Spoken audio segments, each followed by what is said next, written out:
What's up, you guys? Talent Scout back with another investment video. Today's topic is what should you invest in first? Before we get into that topic, please be sure to massacre that like button, subscribe and turn on post notifications. Also share this video. Let's get some engagement on this channel. I want to do some giveaways. People select MacBooks. I want to give away a MacBook. Call me Oprah. You get a MacBook. You get a MacBook. But the thing is, I ain't paying. So let's manipulate YouTube, get this channel ranked. I want to see this in a suggested video right next to Graham Stephan, MKBHD, the tech lead. Let's get some ad revenue on this channel.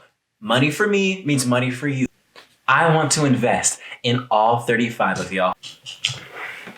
This is Terrence, and you're watching Disney Channel. I don't know how to edit that. It is late September 2019, and what should you invest in first? Drum roll. The answer's a little cliche, but it's you. Before you click away, let me explain. The reason why I say you are the most valuable thing that you can ever invest in, because your income is the most powerful wealth generating tool you have in your arsenal. To be completely upfront, you may see ads that say, starting with just $100, you can make over $200,000 a year. It could happen, but probably not. Realistically and sadly, it takes money to make money. So the more money you make, the more you have to invest. Therefore, the more worthwhile your time is to invest. Let's do some simple math. We're gonna use 10%. 10% of $100 is $10. Nice return, but you got $10. 10% of $1 million, $100K. That's a much more sizable return and can actually impact your life. So what can you do to make that initial capital for you to invest? Instead of being another video of top 10 skills to learn before the recession in 2020. Damn it. I'm gonna give a little bit of anecdotal evidence. Don't try to copy what I did, just take the concepts. You can either increase your W-2 income or start a side business or do both. Probably should do both. Back when I was in college, I decided to go option 2 because I didn't have time to take a full-time job because I was in college. I'm gonna tell 2 stories of things I did to start side businesses because I wanted to do a thing and I wanted money. I know for storytelling, rules of threes. My mom's an English teacher. She's been telling me forever. But I'm an adult now and I'll do it my way. This is my channel. She can't tell me what to do. Thing 1, I did some freelance web development for a little while. I was inspired by one of my best friends. He told me how he was able to charge $800 for a site. Follow him on Instagram at Black to the Future. He probably doesn't want the attention, but there you go. So I bugged my mans for some resources. I'm really glad I had a background in HTML because back when I was 11, my godmom had me upkeep her sites. It's a lot easier to learn things when you're young, but actually maybe that's not true. We've got YouTube. You can learn anything you want in like a month. But yeah, actually, that's kind of my point. I just watched a bunch of YouTube videos, how to start a web design business. And yeah, I learned some stuff. I realized I didn't want to do most of that. I was like, okay. So I learned how to be kind of good at WordPress. Fun fact, people will pay you like $2,500 for a WordPress site. You just have to be a really good salesman. And I made their experience amazing. And there were times I promised ridiculous things like, oh yeah, I can have this e-commerce site up in like 3 days. I did it once, never again, and got some good money. It was really good pay. But yeah, I just thought about it because I heard about all these software engineers making money. I'm like, well, web design, that's pretty close. Let me get some of my own paper. And that's that. Now, more interesting, I did a drone services / photography business for a while. Background on that. I used to work retail over at Best Buy, store 1061 in Marina, California.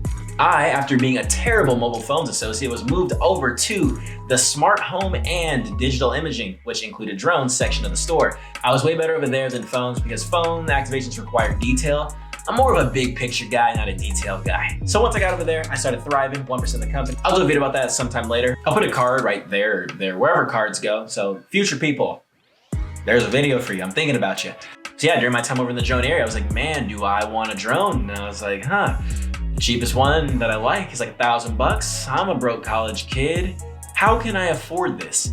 And then, as a business major, I was like, well, how can I make money with this? Because if I can offset the cost, I didn't actually pay for it, which means I can have my expensive toy. Back to YouTube I went, learned about the different services you can do with drones, and I bought one on a credit card, and things turned out well. So I got my Part 107 license, started doing some commercial work. So through networking, I was able to land a contract with a construction company helping a new housing development. Basically just surveying the land. Not technically surveying, because you have to be a surveyor, but I was not audited. Whatever the legal term is, that's what I did. Also did some real estate photography over in the Pebble Beach area. It was pretty cool. So for a little while, a lot of those really nice photos of those high-end properties in Pebble Beach, those photos, it'd be me, so subtle brag, kind of cool. Also hosted a few like flight school drone flying practices. I had a license. I could legally take their money to teach them. So that was pretty good. So I did. One of the cooler things is one of the people I taught went on to help found a national park down in Panama. They were using the drones to fly out and map out the boundaries of the national park. They were saying before, he said something along the lines of, people used to have to do it by foot, so to go a kilometer, it used to take like half a day. Now I can just fly a drone out and cover like 50 kilometers in a few hours. Back in 2017, it was only a 27-minute battery. He was using a DJI Mavic Pro, the first one. You can do cool things with drones, and So kind of rambling a little bit, but the whole thing is I wanted a cool toy, and I was like, okay, how can I make money with this toy? And that really broadened my horizons. I was also an entrepreneurship major, but I was like, oh wow, this whole entrepreneurship thing is real. People will pay a lot of money for you to do a thing that not a lot of people know how to do. So the whole drone wave, it kind of set sail. There's a lot of new things you can do today. I'm just not in the game right now because I'm a boring corporate fellow now. I'll use that as a segue into W-2 income, job income. So when choosing a career, really look at the ROI, dollars earned over time spent. Some of the best right now are tech, because you always hear about the software engineers, they make bank. Your finance people, you got your bankers. Construction has a lot of bread right now. Real estate. I chose tech because I'm kind of a nerd and I like technology and stuff, but I knew I didn't want to code, but I still want to be around code. So I decided to go into tech sales. I'm surprised when people don't talk about tech sales as a career, because you make software engineer money while only using soft skills. It's like you're paid to be likable. I started off as an SDR, sales development representative. From the day I'm filming this video, this is exactly 6 months from my hire date as an SDR. I've already decided to leave the company. I've moved on to an account executive position. And put it this way, I'm 23 and just my job, it pays between 1 and 200K. Close to 200, just to give you an idea. Yeah, I'm starting there on October the 9th. So yeah, advice of this video.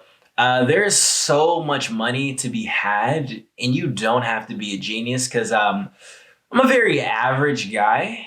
I'm just gonna go do some stuff and see what works. And I hope this was actually useful, because I had notes right here, but I didn't check them, kind of went on a tangent, and this is the video that you're gonna get now. But I'll catch you in the next one. And don't forget, like and subscribe. Let's manipulate the algorithm. Let's do some giveaways.